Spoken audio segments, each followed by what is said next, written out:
Hostage, a Todd Mills mystery, book 3 in the series. Arthur R.D. Zimmerman, publisher, Scribble Pub.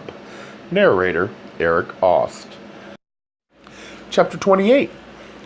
Todd didn't head home in the Channel 10 Ford Explorer that he'd borrowed, nor did he proceed directly to his destination. Instead, he took the back roads, cutting through the suburb of Golden Valley and then steering onto the Parkway, a system that encircled the city of Minneapolis. Following the landscaped road, which ran alongside bike and pedestrian paths, he passed the ski hill at Theodore Worth Park, the golf course, and eventually reached Cedar Lake. Driving slowly, his eyes on the rearview mirror, Todd proceeded along the wooded parkway system, passing around Lake of the Isles, Lake Calhoun, and finally Lake Harriet. Except for a few late-night strolls, the parks rimming the lakes were quiet and still, and the traffic almost non-existent. Checking behind yet again, Todd was relieved to note that there was no one following him. After he'd driven past the Disney-like bandshell with its towers and flags, and then around most of Lake Harriet, he cut over to the freeway and headed downtown, reaching the edge of the central business district. Some 10 minutes later, he found a parking place right in front of the Hennepin County Medical Center, shut off the Explorer, and headed into the beige building, a massive, brutal structure that had been dropped onto several blocks. It was almost midnight, much too late for this kind of thing, but of course, he had to know. Sneaking into the building via the emergency room, Todd proceeded to the back elevators. The halls on the second floor were deserted, the lights low. Todd proceeded to her room, which was at the far end. Reaching her door, he tapped lightly, pushed it open, and stepped in. In the bluish glow of the nightlight, she lay on the hospital bed, an IV of some sort attached to her left arm. Her eyes were shut, her blonde hair pulled back, her head wrapped with a large white bandage. Todd had never seen anyone so pale. Going up to the edge of the metal bed, Todd called gently, "Cindy, it's me, Todd Mills. Cindy." His former co-worker, Channel 7 Cindy Wilson, didn't flinch, and Todd stood there, and hand on the metal railing of the bed. Of course, he shouldn't have come. "Cindy," he called one last time. He'd heard that she'd been awake earlier and that she'd answered some questions for the police, but perhaps she'd been given a sedative for the night. He was about to turn away when he saw her eyes flutter and her head move to the side. "Cindy, it's me, Todd Mills. Can you talk for a minute?" She gazed up at him. "Todd?" "Yeah, that's right." He touched her gently on the arm. "How are you feeling? They say you're going to be just fine." "My head feels like shit." "I bet it does. You okay? They didn't hurt you?" "No, I'm fine. So is everyone else," replied Todd, referring to the others who'd been tied up. Everyone, of course, except Clarendon, and who knows what's happened to him. "Oh," she closed her eyes. "The FBI was here." "I know. They're such nerds." Todd smiled. "They can be." Her eyes slowly went over him. "No flowers? No candy? What is it?" She knew Todd had never cared for her, particularly over what Channel 7 had done to him, and she leveled her eyes on him. "What do you want?" "Okay, I'm sorry this isn't a candy striper visit. I'm wondering if you can help me." "Great. I'm tied up in the hospital with a fractured skull," she said, her voice faint. "You're out there with the hottest story of the decade, and let me guess, you want me to help you look brilliant.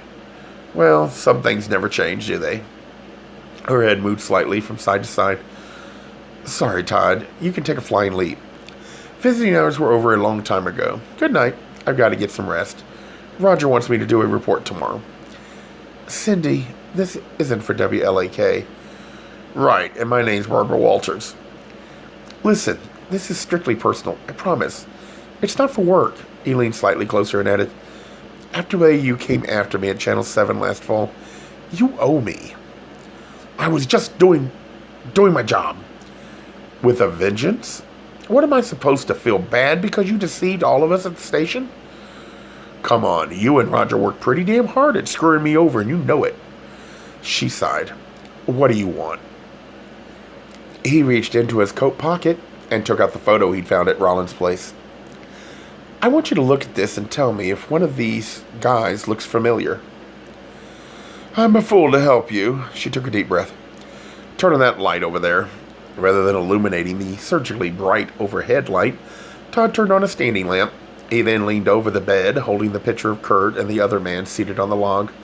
Cindy reached up with her right hand, took the photo, and held it close to her eyes. "You promise me this isn't for Channel 10?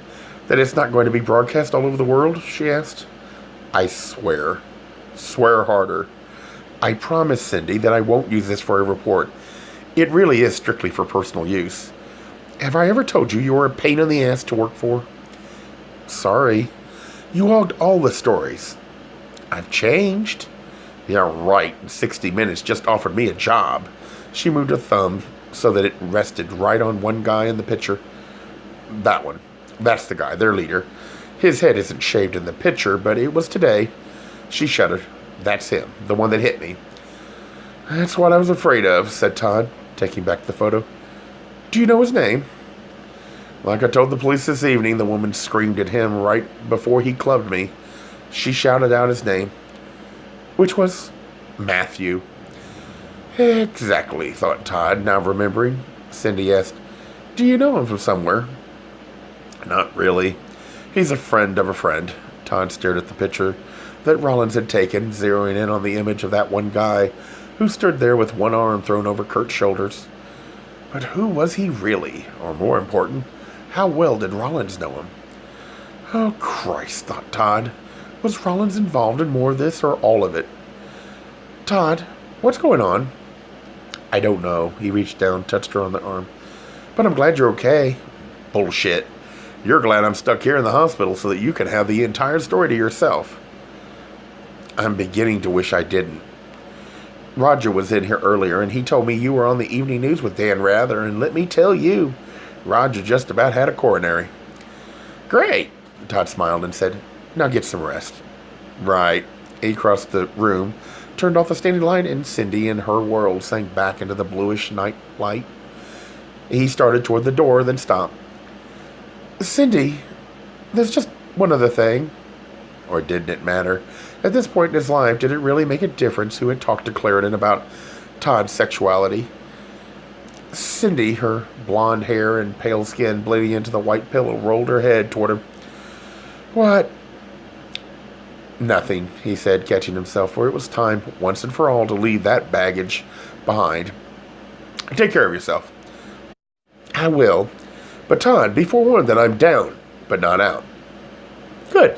I'm glad." Gay Mysteries audiobooks.